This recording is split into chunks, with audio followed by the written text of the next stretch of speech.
Good morning everybody. आज हम BA तृतीय वर्ष के पेपर आर्थिक भूगोल के बारे में अध्ययन करेंगे। आर्थिक भूगोल में पूर्व में हमने उद्योगों के बारे में पढ़ा। उद्योगों के जो विभिन्न प्रकार होते हैं, वेबर महोदय ने उद्योगों के स्थानीयकरण के जो सिद्धांत दिए हैं, इन सब के बारे में हमने पढ़ा था। आज हम अध्ययन करेंगे लोहा इस्पात उद्योग। लोहा इस्पात उद्योग क्या है, कौन से स्थानीयकरण कारक है जो इसको प्रभावित करते हैं, और लोहा इस्पात उद्योग को कौन से कारक प्रभावित करते हैं, और यह उद्योग कहाँ कहाँ वितरित है, क्या इसका वितरण प्रतिरूप है, इसके बारे में हम अध्ययन करेंगे। देखिए, लोहा इस्पात उद्योग जो है वो आज वर्तमान युग की लोहा जो है बहुत ही एक महत्वपूर्ण धातु है। वर्तमान को अगर लोह युग कहें तो भी कोई अतिशयोक्ति नहीं होगी, क्योंकि आज सुई से लेकर एक बहुत ही विशालकाय मशीन तक लोहे से बनती है। इसलिए हमारे दैनिक जीवन में लोहे का महत्व बहुत ज़्यादा है। लोहा इस्पात उद्योग में मुख्यतः काम आने वाली जो चीज़ें हैं वो है कोयला है, चूना पत्थर है, लोहा है। ये मुख्य इसके पदार्थ हैं, कच्ची सामग्री है। और ये कितना इसको प्रभावित करती है, इसके बारे में हम देखते हैं। सबसे पहले देखिए लोहा, तो 1 टन लोहा बनाने में लगभग 2 टन के लगभग कच्चे लोहे का इस्तेमाल होता है, यानी आयरन जो लो अयस्क जो है उसका प्रयोग होता है। तो यानी निर्माण प्रक्रिया में लो अयस्क अपना वजन खो देता है। तो लोहा इस्पात उद्योग को लो अयस्क काफ़ी सीमा तक प्रभावित करता है। दूसरी इसकी महत्वपूर्ण जो कच्ची सामग्री है वो है कोयला। लोहा इस्पात निर्माण के लिए लगभग 1 टन लोह इस्पात निर्माण के लिए लगभग 3-3.5 टन कोयले की आवश्यकता होती है। और चूंकि कोयला जो है वो निर्माण प्रक्रिया में अपना संपूर्ण वजन खो देता है, क्योंकि यह ईंधन के रूप में काम में आता है। तो कोयला जो है वो लोह इस्पात उद्योग को लोह अयस्क की तुलना में भी ज़्यादा प्रभावित करता है। तो इस प्रकार से लोहा इस्पात उद्योग जो है इनका केंद्रीकरण ज़्यादातर कोयला वाले क्षेत्रों में मिलता है। जहाँ कोयला पाया जाता है वहीं पे इनका ज़्यादातर केंद्रण होता है। तीसरी जो चीज़ है वो इसकी है चूना पत्थर। तो चूना पत्थर जो है वो लोहा इस्पात निर्माण में लगभग 1 टन लोहे के निर्माण में लगभग 1 टन चूने पत्थर की आवश्यकता होती है, 1 या 1.25 टन चूने पत्थर की आवश्यकता होती है। तो यह चूना पत्थर भी इसको काफ़ी सीमा तक प्रभावित करता है। इसके अलावा एक है स्क्रैप। स्क्रैप जो है वो क्या है, एक्चुअली जो पुरानी जो इस्पात की या लोहे की टूटी फूटी वस्तुएं जो होती है उनका जो कचरा जो एक प्रकार से होता है उसको हम स्क्रैप बोलते हैं। तो विद्यमान इस्पात प्राविधिकी में 1 टन स्क्रैप के उपयोग से 3.5 से 4 टन तक खनिज लोह, कोयला तथा चूना पत्थर आदि कई कच्चे माल तथा ईंधन की बचत हो जाती है, जो संसाधनों के संरक्षण की दृष्टि से अत्यंत महत्वपूर्ण है। ढलवां लोहा की अपेक्षा स्क्रैप में धातु संपन्नता अधिक होती है, अतः इससे तैयार इस्पात सस्ता होता है। कारखाने के टुकड़े कतरनों के रूप में तथा पुरानी मोटरें, रेलों, लो इस्पात, घरेलू टूटे फूटे सामानों से काफ़ी स्क्रैप मिल जाता है। जापान सर्वाधिक स्क्रैप उपयोग करता है, वह अधिकांश यूएसए से खरीदता है। इसके बाद में बाजार, तो अधिकांश इस्पात की खपत मशीनों में होती है, अतः मशीनें बाजार में ही प्रयोग की जाती है। परिणाम स्वरूप यह उद्योग बाजार के समीप स्थापित होना चाहेगा, परंतु परिवहन प्रतिरूप में संशोधन कर सकता है। बाजार इसके लिए काफ़ी महत्वपूर्ण स्थिति रखता है, लेकिन बाजार की तुलना में भी कोयला और लोहा जो है वो इसके लिए ज़्यादा इसको प्रभावित करते हैं। इसके अन्य सहायक कारक अगर हम देखें तो भौगोलिक दृष्टि से कुछ अन्य सहायक कारकों में हम पूंजी, श्रम, भूमि, जल आदि का महत्व मान सकते हैं। जैसे भारत और ब्राज़ील जैसे देशों में पूंजी की समस्या के कारण यह उद्योग विकास नहीं कर पा रहा। भारत जैसे देश में यद्यपि श्रमिक पर्याप्त मात्रा में उपलब्ध है, परंतु कुशल श्रमिकों के लिए टेक्निकल इंस्टीट्यूट खोलने की आवश्यकता है, क्योंकि अपने यहाँ पर कुशल श्रमिक नहीं मिलते। सस्ती प्रशस्त भूमि भी चाहिए, क्योंकि मशीन प्लांट एक एकड़ छत वाले भवनों में ही रहते हैं। केवल कार्यालय आदि कई घरेलू वाले छतों में हो सकते हैं। प्रति टन तैयार इस्पात में 50 से 65 हज़ार गैलन जल की खपत होती है। जल कठिनाई वाले भागों में एक ही जल का कई बार उपयोग किया जाता है। कैलिफोर्निया के फोंटाना इस्पात केंद्र में एक ही जल को 40 बार उपयोग किया जाता है। विश्व उत्पादन विकास तथा प्रतिरूप। 1856 में बेसेमर प्रक्रिया के आविष्कार के बाद इस्पात उद्योग में तीव्रता आई तथा द्वितीय महायुद्ध काल में इस्पात का उत्पादन 1750 लाख टन हो गया। विश्व में चीन, जापान, जर्मनी, संयुक्त राज्य, रूस, दक्षिण कोरिया प्रथम कोटि के उत्पादक हैं, जो विश्व के लगभग 60% का उत्पादन करते हैं। अब इटली, यूक्रेन, ब्राज़ील, भारत सहित विश्व के 10 देश 70% लौह इस्पात का उत्पादन करते हैं। 1982 तक संयुक्त राज्य अमेरिका से उत्पादन में काफ़ी पीछे चला। 1982 तक संयुक्त राज्य अमेरिका जो था वो जापान से उत्पादन में काफ़ी पीछे चला गया। इस समय सोवियत संघ का उत्पादन बढ़ने लगा। विघटन के बाद रूसी संघ का उत्पादन घट गया। इसी समय चीन व दक्षिण कोरिया के उत्पादन में 4 गुना वृद्धि हुई। भारत व ब्राज़ील के उत्पादन में भी 2.5 गुना वृद्धि हुई। सारांश रूप में यह कह सकते हैं कि विकसित देशों का उत्पादन ह्रासमान है। विश्व वितरण प्रतिरूप। देखिए, विश्व में प्रमुख लोहा इस्पात के उत्पादक जो देश हैं वो कौन से हैं, तो इसमें हम देखते हैं सबसे पहले मध्य तथा दक्षिणी यूराल प्रदेश। तो मध्य तथा दक्षिणी यूराल प्रदेश ये लगभग रूसी फेडरेशन के अंतर्गत आता है और यहाँ पर रूसी फेडरेशन ही बृहत्तम उत्पादक प्रदेश है। यह यूराल पर्वत के दोनों पार्श्व क्षेत्रों पर फैला है। 1930 में लौह प्रधान यूराल क्षेत्र तथा कोयला प्रधान कुजबास क्षेत्र में एक सूत्री योजना के अंतर्गत विकसित करने का निश्चय हुआ।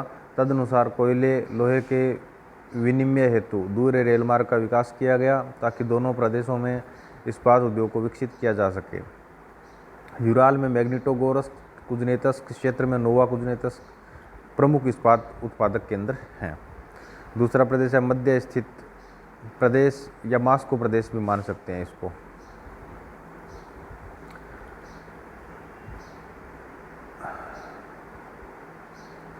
मध्य स्थित प्रदेश का इस्पात उद्योग बाजारोन्मुख है और उत्तर पूर्व में ब्रिस्क से दक्षिण में गोरकी तक विस्तृत है। यहाँ विशाल नगरों के इंजीनियरिंग उद्योगों में इस्पात की प्रचुर मांग रहती है, साथ ही उनसे पर्याप्त स्क्रैप भी प्राप्त होता है। यहाँ प्रमुख केंद्र मास्को, इलेक्ट्रोस्कोल तथा विस्का आदि है। उसके बाद में यूक्रेन प्रदेश, ये सभी सोवियत यूनियन के लौह इस्पात प्रदेश हैं। यूक्रेन प्रदेश में 3 प्रमुख इस्पात क्षेत्रों का विकास हुआ है। एक है डोनबास क्षेत्र, 2 है निप्पर क्षेत्र तथा 3 है कर्च या जाड़ानव क्षेत्र। इन क्षेत्रों में उच्च किस्म का पर्याप्त लोहा मिलता है। डोनबास क्षेत्र से कोयला, मैग्नीज, जल तथा विद्युत एवं ताप शक्ति, पेट्रोल एवं गैस मिलती है। येलेनोस्का में चूना पत्थर मिल जाता है। यहाँ के कारखाने कोक आधारित हैं। डोनबास के पश्चिम में स्थित निप्पर क्षेत्र खनिज लोह पर आधारित है। उसके बाद में नंबर 3 कुज्नेत्स्क बेसिन का विकास स्थानीय कोयले के प्रचुर भंडार तथा यूराल से आयातित लोह खनिज के आधार पर हुआ है। इसके बाद में पूर्वी यूरोप के देश जो हैं उनमें हम लोहा इस्पात उद्योग में क्या प्रगति है इसके बारे में देखते हैं। पूर्वी यूरोप के देश पोलैंड, पूर्व चेकोस्लोवाकिया, रोमानिया, हंगरी, यूगोस्लाविया तथा बुल्गारिया ने उत्पादन में महत्वपूर्ण प्रगति की है। इस प्रदेश में कोक, कोयला तथा खनिज लोह दोनों आवश्यकता से कम है, परंतु कोक कोयले की अधिक कमी है। पूर्व सोवियत संघ से कोक कोयले का तथा लोह खनिज व मैग्नीज का आयात किया जाता है। इस आधार पर यहाँ पर लौह इस्पात उद्योग का काफ़ी विकास हुआ है। अब यहाँ पे युद्धोत्तर काल में द्वितीय विश्व युद्ध के उपरांत यहाँ पर काफ़ी कारखानों का विकास हुआ, जिसमें क्रेकाव के समीप नोवा ओट्टा इस्पात नगर में स्थित है। पोलैंड का अधिकांश भारी उद्योग देश के दक्षिणी भाग में स्थित है। चेकोस्लोवाकिया के इस्पात केंद्र उत्तरी मोरेवियो प्रदेश तथा बोहेमिया के कोयला बेसिन में स्थित है। अब है संयुक्त राज्य अमेरिका। संयुक्त राज्य दशाब्दियों से लौह इस्पात का विश्व का बृहत्तम उत्पादक या उपभोक्ता देश रहा है। वर्तमान में जापान संयुक्त राज्य से काफ़ी अधिक इस्पात उत्पादित करता है। तब 1905 में संयुक्त राज्य विश्व का 50% इस्पात का उत्पादन करता था। यानी जब तक जापान में लौह इस्पात उद्योग का उत्पादन तीव्र गति से प्रारंभ नहीं हुआ, तब तक संयुक्त राज्य अमेरिका का लौह उत्पादन में आधिपत्य था। 1982 में मात्र 10% तक सीमित रह गया था। ये संयुक्त राज्य अमेरिका का जो लौह इस्पात उत्पादन है वो 1982 में मात्र 10% रह गया। 1971 में सोवियत संघ ने संयुक्त राज्य से अधिक इस्पात उत्पादित किया तथा अब चीन व जापान भी इससे आगे जा चुके हैं। वर्तमान में संयुक्त राज्य इस्पात उपभोग में काफ़ी कमी आई है, क्योंकि वर्तमान में पीवीसी का प्रयोग बढ़ा है। यहाँ पे पीवीसी प्लास्टिक का उपयोग बढ़ गया है, जिससे इसमें इस्पात उद्योग में काफ़ी कमी आई है। इसके जो प्रमुख लौह इस्पात उद्योग क्षेत्र हैं वो हैं पूर्वी समुद्र तटीय प्रदेश, अटलांटिक समुद्र तटीय प्रदेश तथा उत्तरी एवं मध्योत्तर अप्लेशियन क्षेत्र पर्वतीय क्षेत्रों में फैला हुआ है। इसमें पेंसिल्वेनिया के Allentown, Bethlehem, Steelton, Morrisville, Maryland, Sparrows Point जो देश का वृहत्तम एकल इस्पात कारखाना है। स्पेरोज पॉइंट जो है वो अमेरिका का वृहत एकल इस्पात उत्पादक कारखाना है। यह औद्योगिक प्रदेश में स्थित होने के कारण इसे बाजार मिल जाता है, प्रचुर मात्रा में स्क्रैप मिल जाता है और कच्चे माल के आयात तथा तैयार माल के प्रादेशिक, राष्ट्रीय एवं अंतर्राष्ट्रीय बाजारों तक पहुंचाने के लिए स्थल एवं जल परिवहन मिल जाता है। खनिज लौह सुपीरियर झील प्रदेश से तथा कनाडा, वेनेजुएला, लाइबेरिया से आयात किया जाता है। कोक कोयला अपेक्षाकृत दूर से मध्य तथा पश्चिमी एप्लेशियन प्रदेश से रेल मार्ग द्वारा आता है। दूसरा है पीट्सबर्ग यंगस्टाउन क्षेत्र। लगभग एक सदी तक पीट्सबर्ग इस्पात का पर्याय समझा जाता था। प्रस्तुत क्षेत्र में पश्चिम पेंसिल्वेनिया, पश्चिमोत्तर में स्थित यंगस्टाउन, ओहायो, पश्चिम में स्थित स्टीवन, इलिंग तथा ऊपरी ओहायो घाटी में क्षेत्र में फैला हुआ है। देश की कुल 1/3 उत्पादन क्षमता केंद्रित है। यहाँ कई सुविधा है। यह पूर्वी तथा वृहद झील प्रदेशीय बाजार स्थित क्षेत्र में स्थित है। रेलवे ट्रक परिवहन की उत्तम व्यवस्था है। दक्षिण पश्चिम के बाजारों के लिए नदी मार्गों की सुविधा है। समीप स्थित कानेन्सलविले, यूनियन टाउनों क्षेत्रों से नावों के द्वारा पर्याप्त सस्ता कोक मिल जाता है। यहाँ लौह खनिज प्रमुखतः सुपीरियर झील प्रदेश तथा अब अधिकतर सेंट लॉरेंस के द्वारा कनाडा से आता है। देश में यह एकमात्र स्थान है जहाँ सभी प्रकार के इस्पात बनते हैं। लगभग 50% इस्पात उपयोग करने वाले उद्योग यहीं पर स्थित हैं। इसके अलावा पर्याप्त पूंजी, श्रम, जल, पिट्सबर्ग प्लस प्रणाली से पूरे राष्ट्र में प्रतिस्पर्धा क्षमता आदि कारकों से पिट्सबर्ग अग्रणी इस्पात केंद्र रहा है। युद्धोत्तर काल में इस्पात उत्पादन केंद्र पश्चिम में खिसक गए तथा शिकागो व ईरी झील तटीय प्रदेश की उत्पादन क्षमता अधिक हो गई। पिट्सबर्ग के विस्तारित भूमि के अभाव के कारण से समीपवर्ती बाह्य क्षेत्र में इस्पात उद्योग का अधिक विस्तार हुआ है। संभवतः यंगस्टाउन म्यूनिसिपल क्षेत्र संसार के किसी नगर से अधिक इस्पात बनाता है। ईरी झील तटवर्ती क्षेत्र, यह ईरी झील के किनारे पर स्थित है। यहाँ पर डेट्राइट जो है वो मोटर कार बनाने का प्रमुख वृहत्तम केंद्र है, इसलिए यहाँ पर्याप्त मात्रा में लौह इस्पात की खपत होती है, परंतु यहाँ बहुत ज़्यादा इस्पात नहीं बनता। शिकागो प्रदेश, ये शिकागो शहरी प्रदेश में फैला हुआ है, जिसमें उत्तर में मिलवॉकी तथा दक्षिण में गेरी आदि केंद्रों को लेकर के इंडियाना राज्य के क्षेत्र सम्मिलित है। इंडियाना राज्य में ये फैला हुआ है। यहाँ कारखानों की संख्या कम है, परंतु उनका आकार बड़ा है। देश के वृहत्तम 5 कारखानों में से 3 दक्षिण शिकागो, इंडियाना हार्बर तथा गेरी यहाँ स्थित है। यहाँ कई सुविधाएं हैं, जैसे ऊपरी झील प्रदेश से रेल मार्ग के द्वारा कनाडा से सेंट लॉरेंस, जल के मार्ग द्वारा लौह खनिज प्राप्त हो जाता है। डेट्राइट से मोटर कार उद्योग, शिकागो के रेल उद्योग, मध्य पश्चिम प्रदेश में कृषि औजार निर्माण उद्योग के लिए पर्याप्त मांग है। और नंबर 3 कोयला दूर से पश्चिमी वर्जीनिया, पूर्व केंटुकी से आता है। नंबर 4 क्षेत्रीय चूना पत्थर, जल, श्रम की सुविधा प्राप्त है और उत्तम बाजार या परिवहन व्यवस्था होने से इसका उत्पादन लगातार बढ़ता जा रहा है। नंबर 5 है अलाबामा तथा दक्षिण पश्चिमी लौह इस्पात केंद्र। उत्तरी अलाबामा राज्य में बर्मिंघम इस्पात केंद्र की तरह विभिन्न पदार्थों को जुटाने की सुविधा अमेरिका में कहीं नहीं है। तो विदेशों से प्राप्त उच्च क्वालिटी का लौह खनिज ब्लैक वायर नदी के मार्ग के द्वारा प्राप्त होता है। कोक भी 25 किमी दूर से मिल जाता है। इस प्रकार यहाँ पर लौह इस्पात उद्योग का पर्याप्त विकास हुआ है। पश्चिमी लौह इस्पात क्षेत्र, युद्धोत्तर काल में इस क्षेत्र में कई कारखाने स्थापित हुए। द्वितीय महायुद्ध से पूर्व केवल पुएब्लो, कोलोराडो में संबद्ध कारखाना था। कनाडा बहुत छोटा उत्पादक है। यहाँ लोहे का कोई बहुत ज़्यादा उत्पादन नहीं होता, लेकिन फिर भी इक्के दुक्के कारखाने यहाँ पर मिल्टन, पोर्ट कोलबोर्न, वेलेंड वगैरह में स्थापित हैं। नोवा स्कोशिया वगैरह में है। तो इस प्रकार से ये यूरोपीय समुदाय जो है, यहाँ पर भी लौह इस्पात उद्योग के कई देशों में कारखाने हैं, जिसमें हम देखते हैं जर्मनी व इटली विश्व के 10 प्रथम उत्पादकों में है, जबकि 1970 में फ्रांस व यूके भी इसमें शामिल थे। यानी अब जर्मनी और इटली 2 ही मुख्य उत्पादक बचे हैं यहाँ के। जर्मनी विश्व का 5वां वृहत्तम इस्पात उत्पादक देश है। प्रथम महायुद्ध से पूर्व यह यूरोप में प्रथम व विश्व में द्वितीय स्थान पर था, किंतु 1930 में पूर्व सोवियत संघ में, 1964 में जापान ने इसे अपने स्थान से अपदस्थ कर दिया। अब यह चीन से भी पीछे चला गया है। 1961 में यूरोपियन संघ के देशों के कुल उत्पादन में इसका 50% भाग था, लेकिन अब अब तिहाई रह गया है।